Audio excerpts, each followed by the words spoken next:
Finding the right game to play with your child can really be a challenging experience. Some games introduce concepts that are just too advanced for young new gamers to feel comfortable with, while the banality of other kids' games can turn a grown-up's mind into mush. Now, a couple of examples of games that I've introduced to my own child include the card drafting game Sushi Go and the kids' Take That game, There's a Moose in the House. You don't have to pronounce it that way, but you don't have to not to. Sushi Go is all about card drafting and set collection, but it turned out to be more fun for me than it was for my daughter. I believe that the constant influx of a new hand of cards to pick from each turn may have prevented her from feeling invested in the game.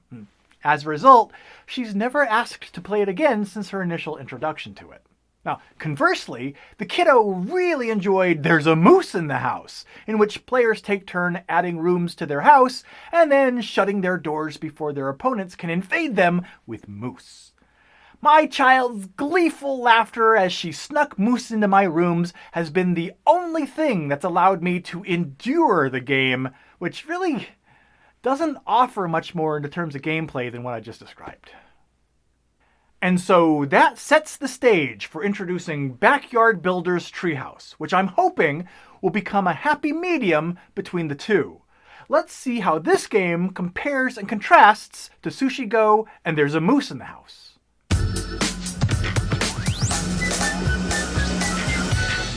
In Backyard Builders Treehouse, a game for ages 6 and up, published by Crash of Games, the starting player will be dealt a number of cards equal to the number of people playing the game. Then, on their turn, the player will draw one card from the deck and add it to the hand, then select a card from their hand and add it to their ever-growing treehouse. Cards can be played either face up for their value, or face down as a wild card. The player then ends their turn by passing the hand of cards to the player on their left, and play repeats. And this continues till a certain number of cards have been added to each player's treehouse. For example, 7 cards in a 2-player game down to 4 cards in a 5-player game. But you can't just add any old card that you want to your treehouse. Cards are always added to the top of your treehouse, and to add one, the floor on the bottom of the card that you're adding must match either the color or the number on the card that's currently sitting at the top of your treehouse. When the game ends, each player adds up the total point value for all the cards that their treehouse is built out of. Plus, whoever has the longest color run in their treehouse receives a bonus equal to the number of floors in that run.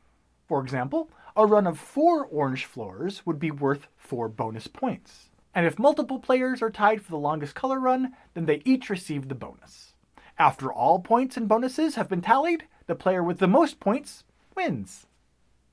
So there's an overview on how to play Backyard Builders Treehouse. Now, one thing that caught my eye about this game was the way that it handles card drafting. By passing around just one slowly evolving hand of cards, it may help mitigate the disconnect that some young players may feel by being overwhelmed by having to evaluate a different hand of cards each turn as they would in Sushi Go. But a potential downside to this, though, is that with only one hand of cards being passed around the table, the amount of downtime between a player's turns is increased, which may lead to some younger players becoming bored while waiting. Now, personally, I would probably teach it to new players as prescribed in the rules, but then try giving everyone their own hand of cards after they become comfortable with the idea of drafting.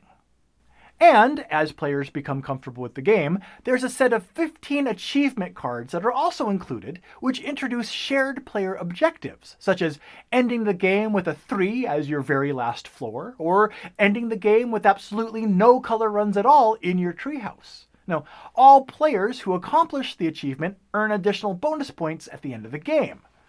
And again, this is one of those things where the rules suggest playing it with just one achievement card that's shared between all the players. But as players become accustomed to the game, I may try giving each player their own secret objective in order to slowly increase the complexity and introduce the concept of secret player roles or objectives.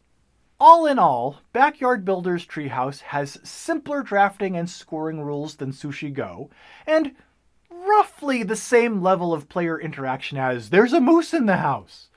There's not as much take that in Backyard Builders Treehouse, but there is a lot more room for flexibility and experimentation. Now, I'm hoping that Backyard Builders Treehouse will become a viable choice for the younger gaming opponents in my life, while keeping my adult gamer brain engaged during the process. But what do you think? Have you played Backyard Builders Treehouse? And if so, how has it been received by the different age groups that you've played it with, and where does it fit into your gaming library?